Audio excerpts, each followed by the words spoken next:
That'll be good. Okay, I'm John Griffin. It's Saturday, April 5th at 1 o'clock in the afternoon. I'm sitting with Carroll Midgett, and I'm going to interview Carroll, and Carroll's going to give us some oral history. We're in Waves, North Carolina. Carroll, your age? Age? 72. 72. And your date of birth? 6/10/41. 6/10/41. Now I notice you're a midget with 2 T's. Some midgets are 2 T's and an E. What's the difference? The ones with an E has 2 pair of drawers. Okay. And the TT only has 1. So they're the poorer cousins. That's right. Okay. Your first name, Carroll. That's not a terribly common name for guys. How did you come about having that name? You know, I was told that I was named after a cat man that was here in 1941. I don't know if that's true. I'm pretty sure it is. But it was a cat man, and maybe I don't know. But he was well known around here, and his first name was Carroll. What is a cat man? He had Siamese cats. He was somebody that came from out of town and came here, and it seemed like everybody liked him. And I don't know where he come from or nothing else. That's all I know. Because I asked the question, where did I get the name? And then Hatteras was a Dr. Hatteras that was here, and I don't know what the story was on him. Hatteras is your middle name? Yeah. Okay. You went to school in the one-room schoolhouse. Right. Tell me about that. First through the, I believe when it was consolidated, it was the 5th grade. Now, whether we went 1 through 5 here and then went to Buxton in the 6th, or we went there in the mid-5s, or whenever, that year. Our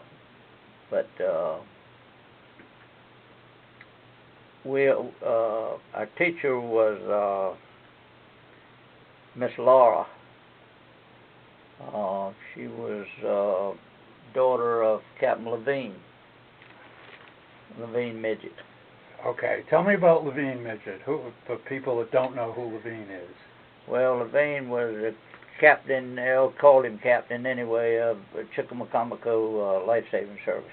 Okay, and what rescues was he involved in, if you recall? Let's see, he was in a lot of rescues, but as far as which ones, I'm not sure right now. Okay. Yeah. But he was really, when I was growing up, I thought he owned the station.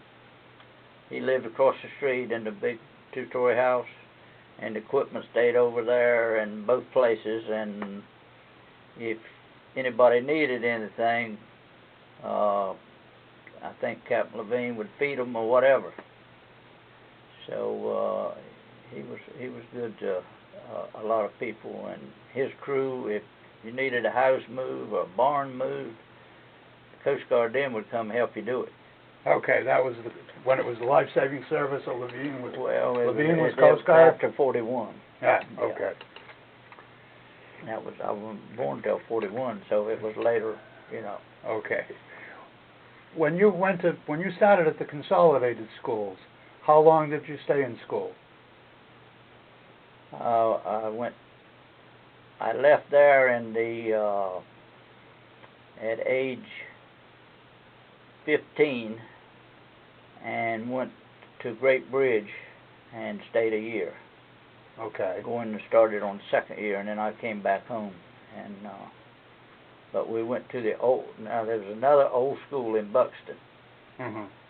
When we left Rodanthe Schoolhouse, we went down by the electric plant, Cape Hatteras EMC in Buxton. Okay. That's where the old school was, which is a state yard now down there. Uh-huh. That's where the other school was. Okay. So we went there for 2 years. And then I went to Great Bridge for a year, and then I come back home to the new school.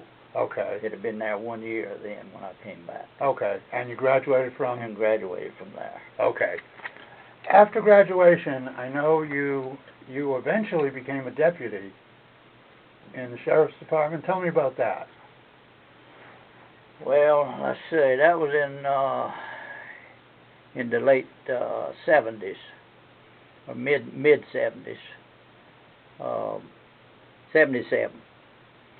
February, I believe it was February the 10th of 77.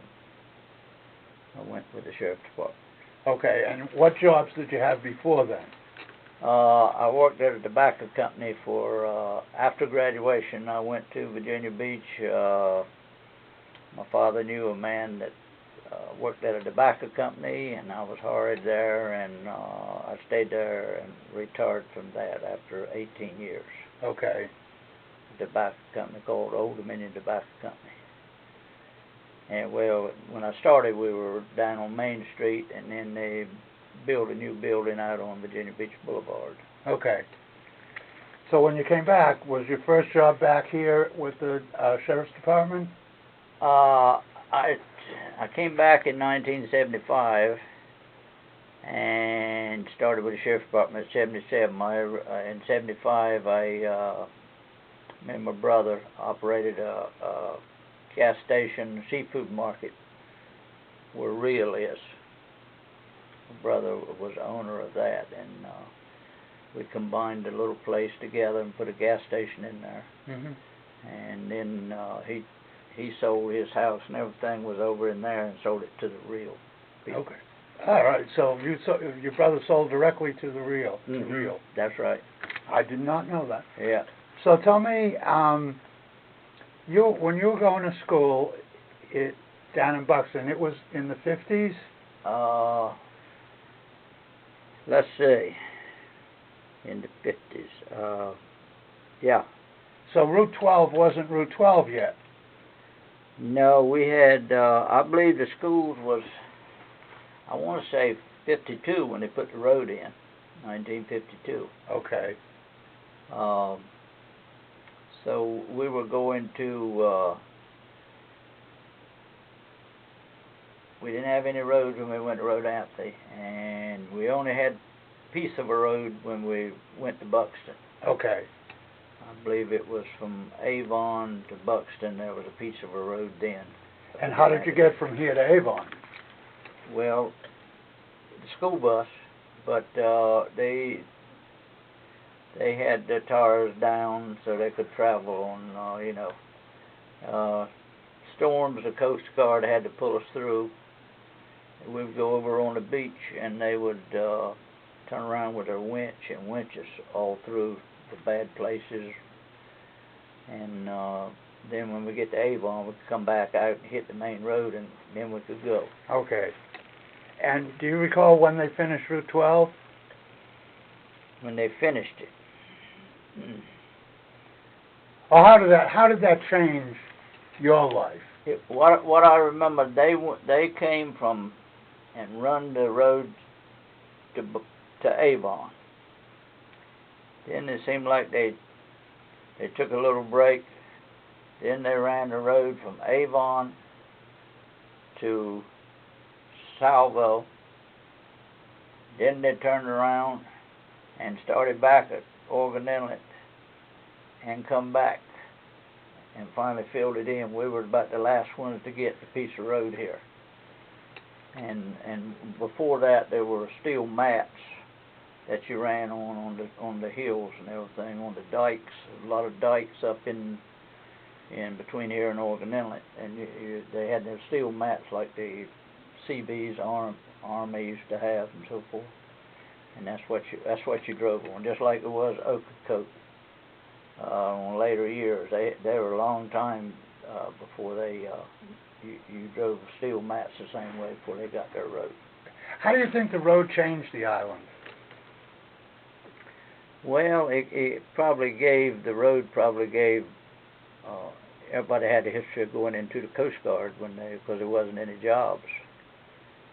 But I'm sure the tourists would come at that time, so it gave a few jobs, you know. So that changed everything, and then when we got water up in the 90s, that changed it again. 93, I think that was. That changed everything when we got good water. Okay. Or what they call good water. I still buy it from the trucks. Okay. Tell me about your life as a deputy. Oh, I had some good times, and there was always bad times, but I enjoyed it, I reckon you could say. We worked a lot of hours. I believe I worked 9 months, and then I got a Thursday off. So that was 24 hours a day then, 7 days a week. And after working 9 months, I got a Thursday off. So then I started having Thursdays, you know, and we put in a lot of hours. The boys today don't put in hours like that. Okay. But, it was, you know, you could help people. I think I helped a lot of people, and that's a part of it, is helping people. As much, not trying to hurt anybody, but I think that's a big part of it, is helping people. How long were you with the Sheriff's Department? I retired on 19.5 years. Okay. And I had some extra time in there, but that's what my retirement is, 19.5 years. And then you had 6 years running to get up to 20. You didn't have to. You didn't have to be a 20. No, you had to have. And what rank were you when you retired? Lieutenant. Okay. Yeah, I was in charge of the district, Hatteras Island district. We were broke up into different districts. We had 3 districts at that time.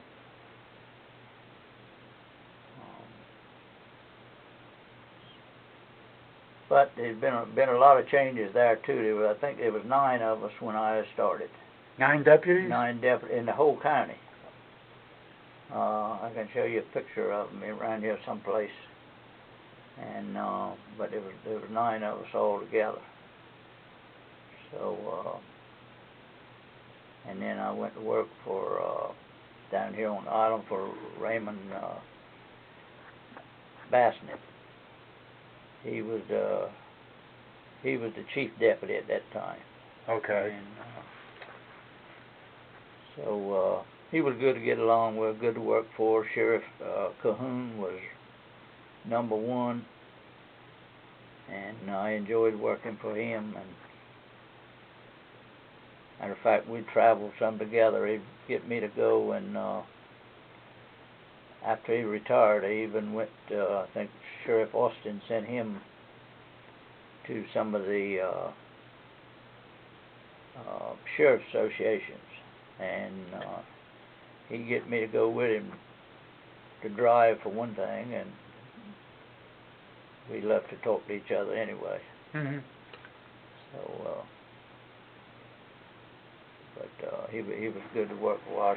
There's a picture of him there doing pinning a badge on what's his name? I can't think of his name now. Griffin. Your name. Andy Griffin. Fine name. Yes. He deputized him. Okay. Yeah. Maybe when we're done, we can take some pictures of Okay. some of the artifacts that you have in this here room. So, when did you get into the landscaping business? Oh, that was after I retired from the Sheriff's Department. I sold that end of it in a few years, about 7, 8 years ago. The lady said yesterday that they had bought it from me about 8 years ago. So I thought it was 3 or 4, but she said 8, so time's flying. Okay. And Then I do more just moving sand and doing driveways and, well, still do a little bit of everything but cut grass. Only cut for myself now, for my own yards. Okay. So, did you ever do any fishing for a living? didn't have time. I did crab a little bit,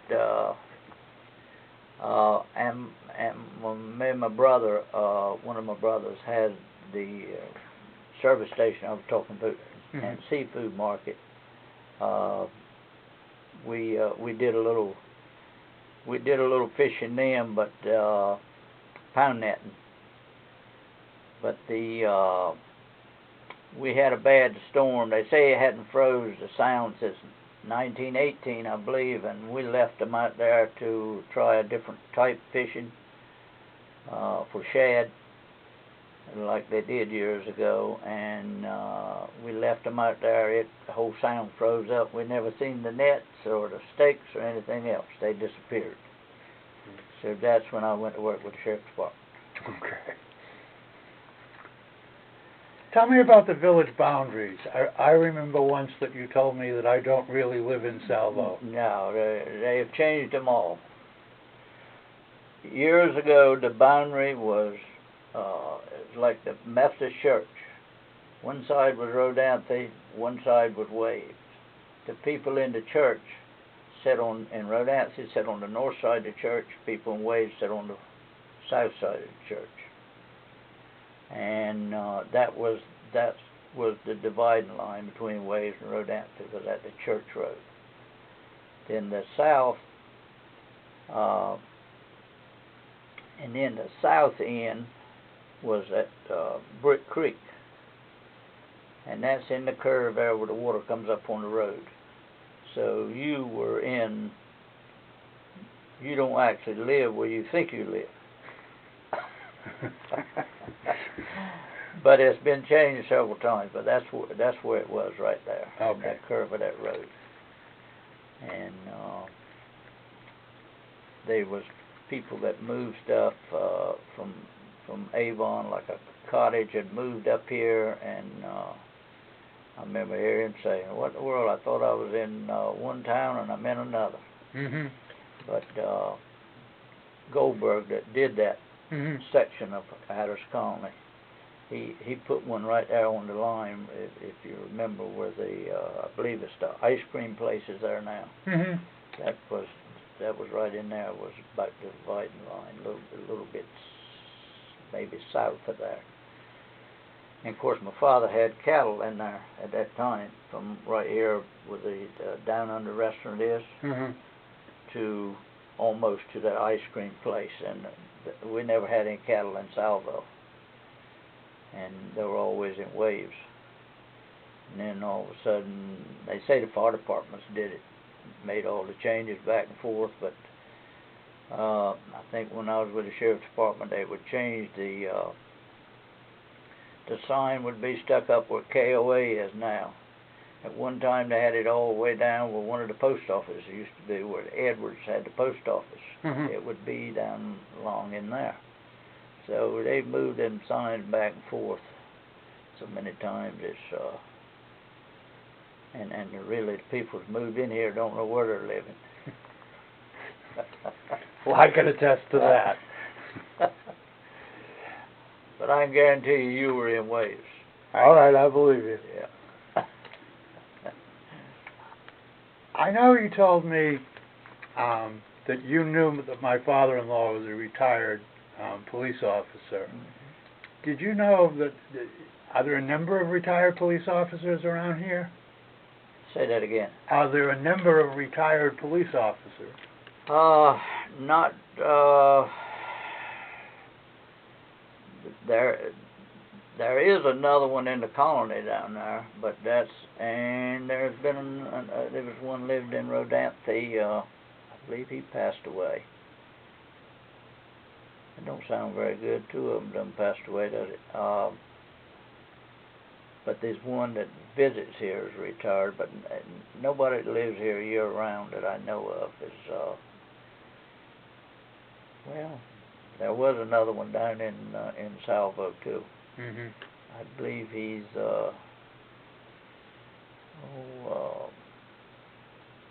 can't think of the street now. But anyway, there's not very many. Mhm. Not very many. Did you, as a retired deputy, did you have a special place for them?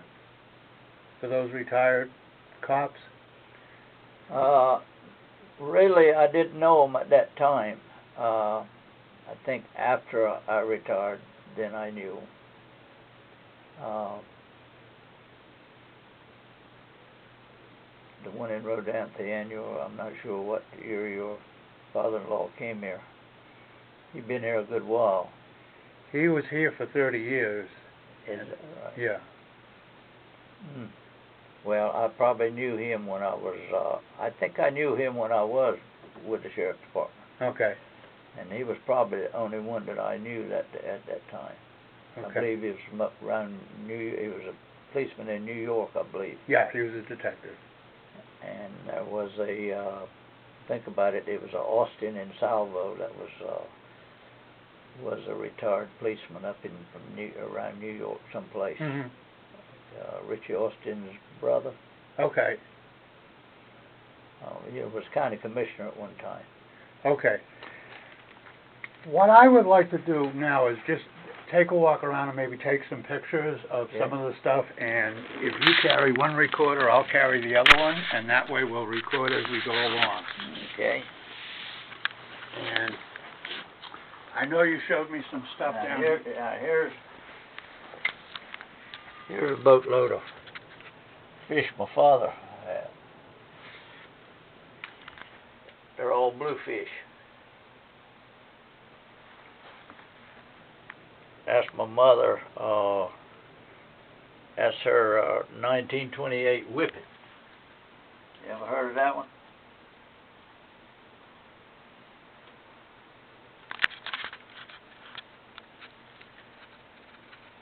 I have. It was named after, what was it? Something to do with a dog?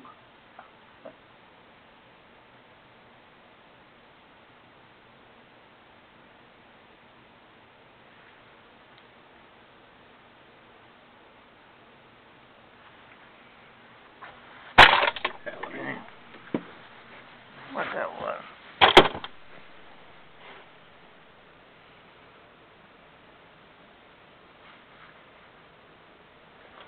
That's my father-in-law and his old car. That was way back in the. That was back in the late 20s or early 30s. There. Okay. He was from Avon. All right. He was a gray. And do you know that was Ignatius Midgett. Now he was. Do you know ID? Yes. That was ID's grandfather also. Okay. We're first cousins. All right. So that was Ignatius right there, and his wife. And that's another story there. And that was my father-in-law with a cannonball. He was oystering and got that cannonball down around Avon. Excellent.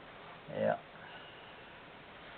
I want to get a picture of the Griffin being deputized. Okay. It is right there.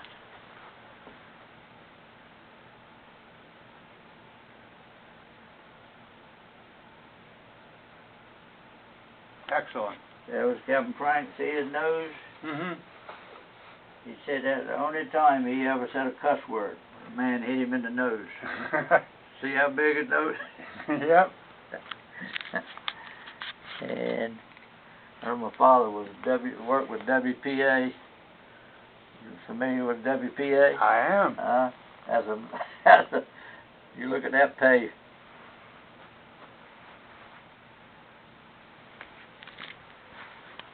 And come on, show me the stuff from the Merlot. The Merlot, that's this one right here. See what it does? It has a. You want to put it all together? it has a kerosene tank on the side that you pull out and fill, and then that when you light that shows up your that's brass. And of course, that's the pair of brass binoculars. And that came off right too.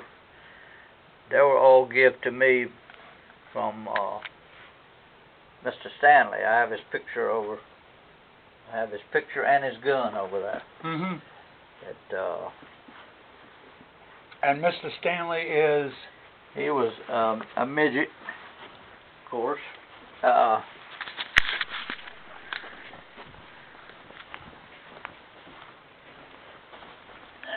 him and his wife right there.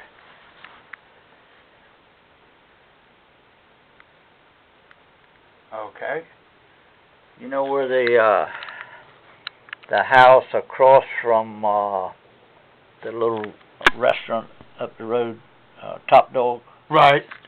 The house that got damaged in the storm, damaged bad back. You probably don't hardly see nothing but the roof. Right. That was his house. Okay. And that's ID's daddy. That's my. In other words, that's my mother's brother. Okay. And I see I have his gun, so that's where they're all going to go up here with his gun there. So I have Mr. Stanley's gun, which is one of the first automatics that came out. She's an old timer, and she's in one of these racks here.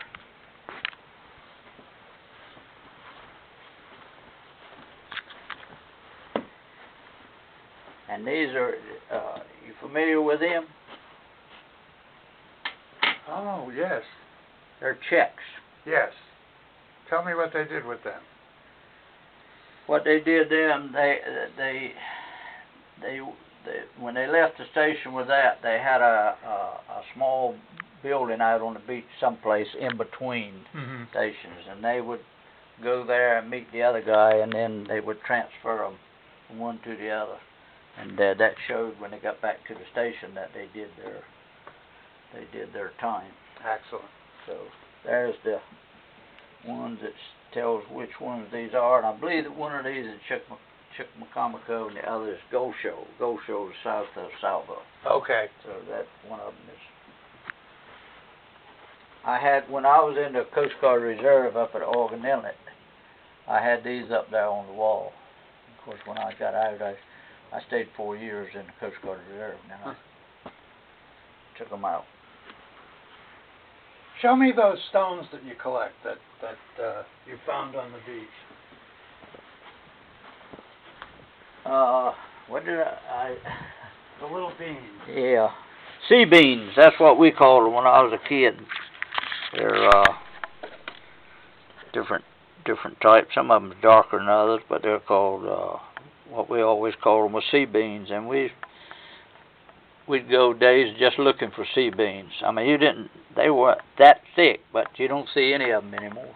Really? And they were from Costa Rica? Yeah, that's right. They're in a vine, and they break loose every now and then on the bottom of the ocean, I reckon. But you don't see, you see lookalikes now, but you don't see the real stuff. And, that was some of Midget Day celebration stuff in there.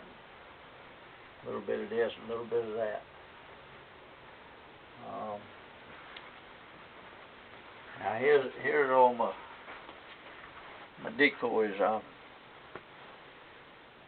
This is ones I'm proud of.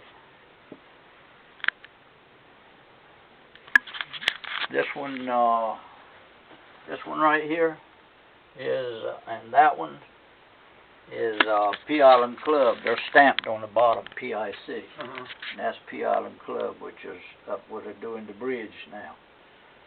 Right in there. So that's where they were when they had all the hunting lodges.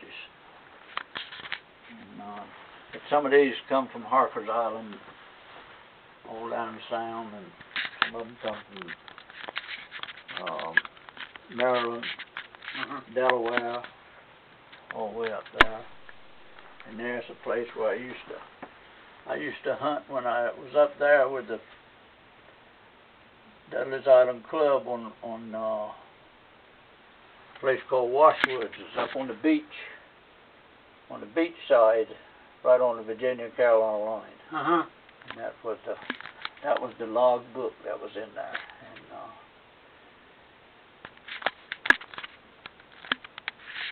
the people I worked for, they give me that. That's him right there. He gave me the log books. And before he passed away, and Let me get, you said there's a picture of you and all the other deputies when oh yeah, when the well, department was let's see. 9 guys. Yeah, let's see if I got it someplace.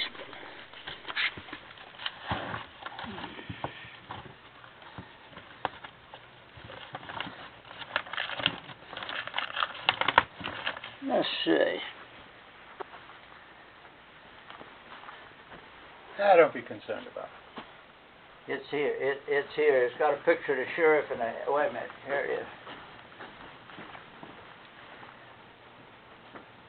See, there was 3, 4, 5. Now, that's me.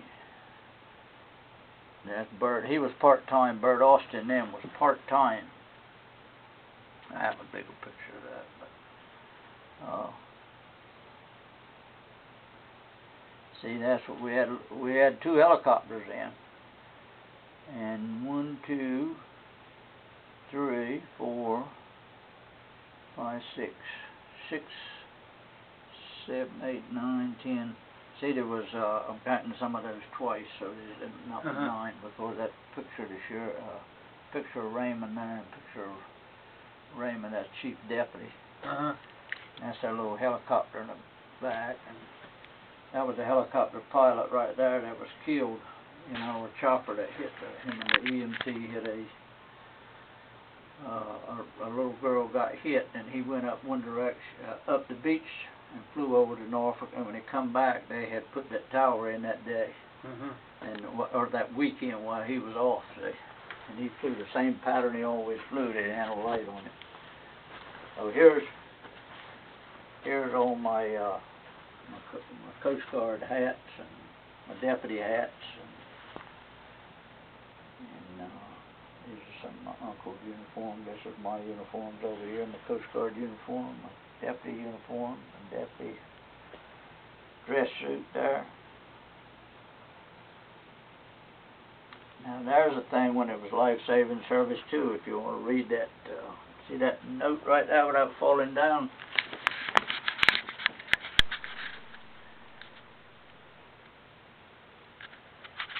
See if you read that thing there. You might be familiar with that. Oh yeah, it's Chickamaucomico. That was my uncle's uniform. Now that was life-saving service then. That was from, he stopped a load of liquor coming in. And they sent, after he died, they sent that to his wife. Okay. That was, and his wife,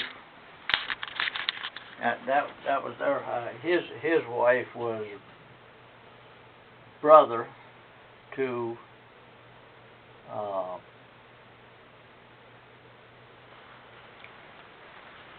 this right here.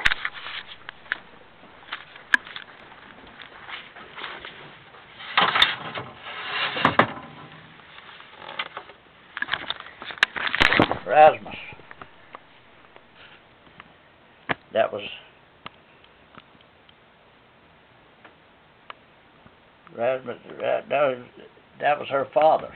Oh, okay. That was her father.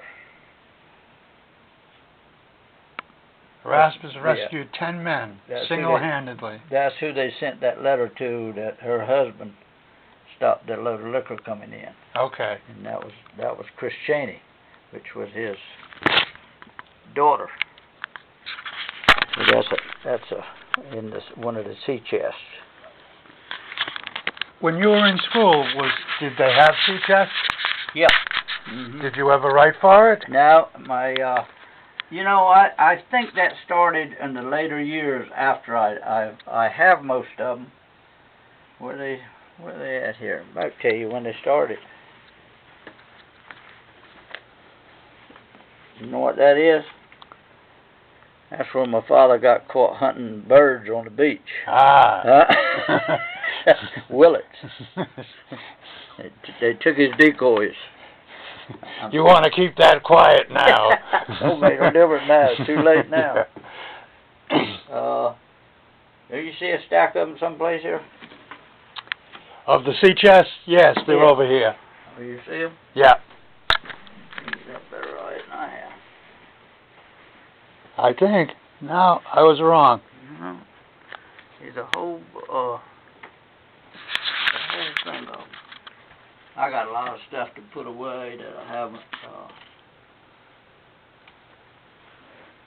I got a picture of the old schoolhouse when she was old too. I had it blowed up. Where is that?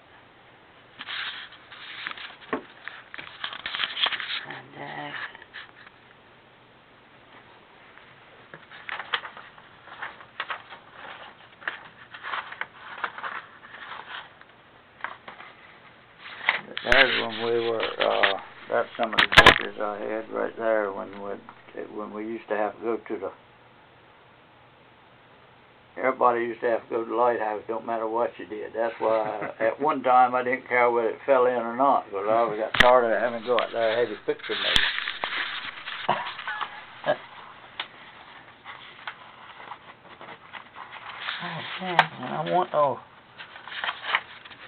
And there's the old.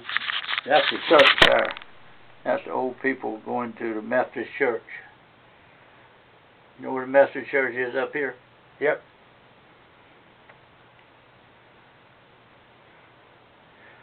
Now that's the one that got torn down in the hurricane that they just rebuilt? That's right. Okay.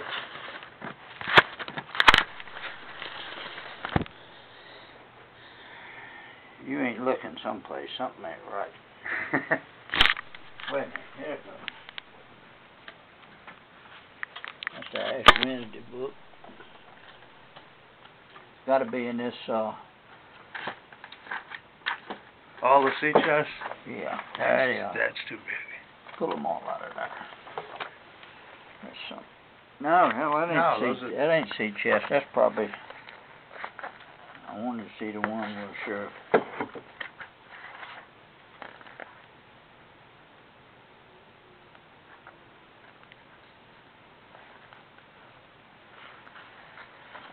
See, now this is the Hatteras Island department right here. That's what we had. Yeah. And that was later on in the year. We still only 9 of us there. So we had 9 in there, but before we only had 9 in the whole department. Okay. And the investigative lieutenant there. Yep, there you are. And that was my investigator, John Gray from Avon. And the rest of these are all they're all gone. That ain't what I'm looking for.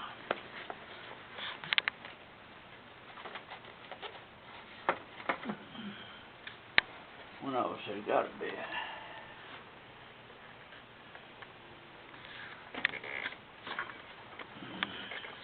Here. There we go. There we go. Yep. What year is that? Danny Couch and Sean Gray. Danny Couch is on that one. 81. This one's finally got a 81. See, they don't give you the date in there, do they?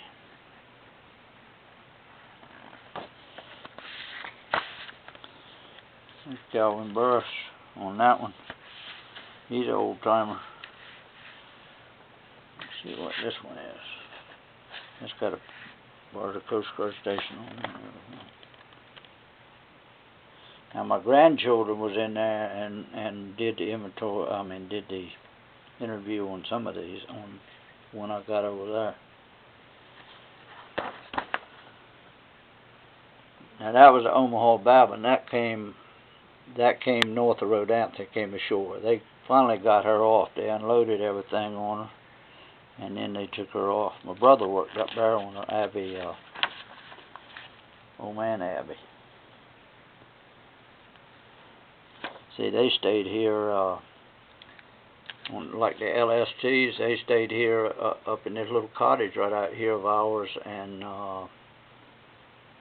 cut her up and loaded her at the dock down where the ferry dock is now. They unloaded the metal and all that stuff and took it out of there before they Send it across the Sound? No, they went. I don't know where they went with it, but they stayed here a year or so out there in our little cottage of people that was in charge of doing it. I don't know. These things don't have very good dates on them. Yeah, you have to look inside and everything. Yeah. But that's a nice collection. Yeah. I think they just got a collection in the library now. Is that right? Complete set. I think they do. How many years do you think it was? I don't know. I got 7 out of one. I tore a place down, and they were in there. Tore a house down, and they had the whole thing. So that was after your time in school. That was that was just the last 5-6 years. Okay. Yeah. And but I'm still looking for that.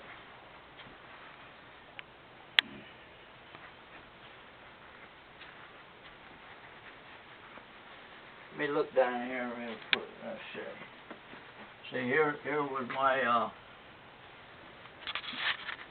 there were the pictures of my men, the same one that's in the book right there. Right. What they are.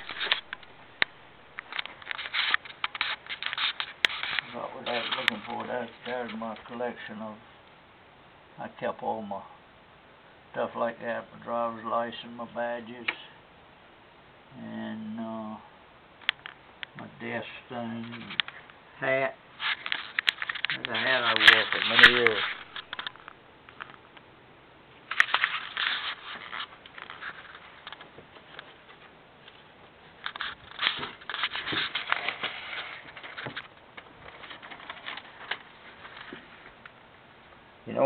You know where that is?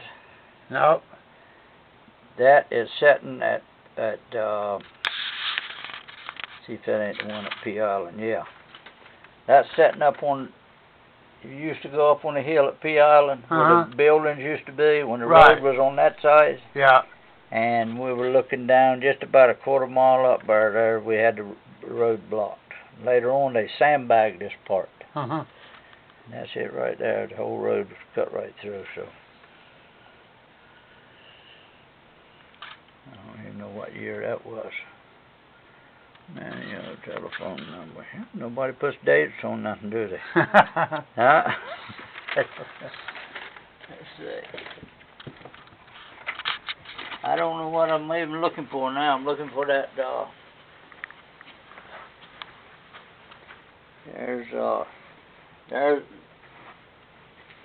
here, 2, 3. See, that was our sheriff's office down in Hatteras.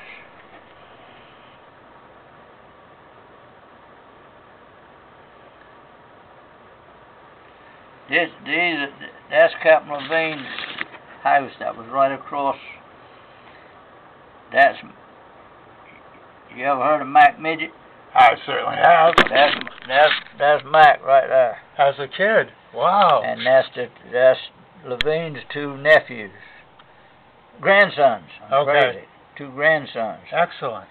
One of them got killed, and the other one is raised. She lives there now. He's got the 2 big houses out beside the Coast Guard station on the north side.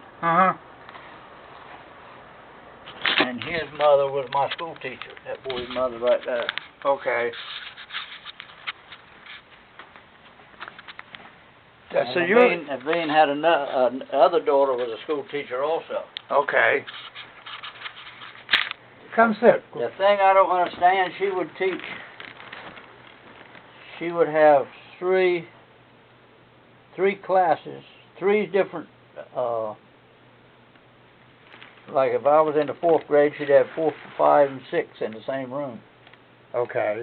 Or 3, 4, and 5, because we didn't go after that grade. But she would have classes like that. How in the world she taught 3 different classes at the same time? 3 different grades at the same time. Well, you were there. How did you do it? I don't know. I meant to ask her before she died, and I didn't think of it. Okay. How did she do that? She had to teach the same thing to every one of us, did she? I don't know. I bet not. Of course, one year I was the smartest in my class. And the dumbest. I was the only one in it.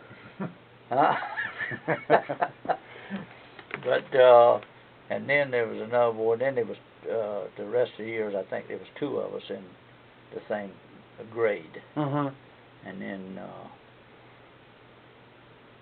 like Ray, Levine's grandson, he was a year older, so they were but we were all in the same classroom.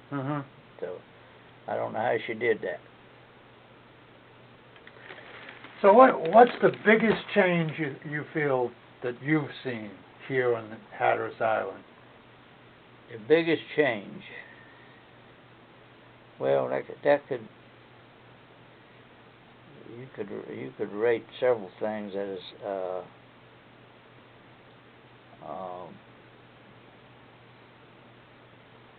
I have seen it all. My mother had a grocery store right across the street here, and there the little cottage out front there, that was a grocery store. It was on the other side of the road.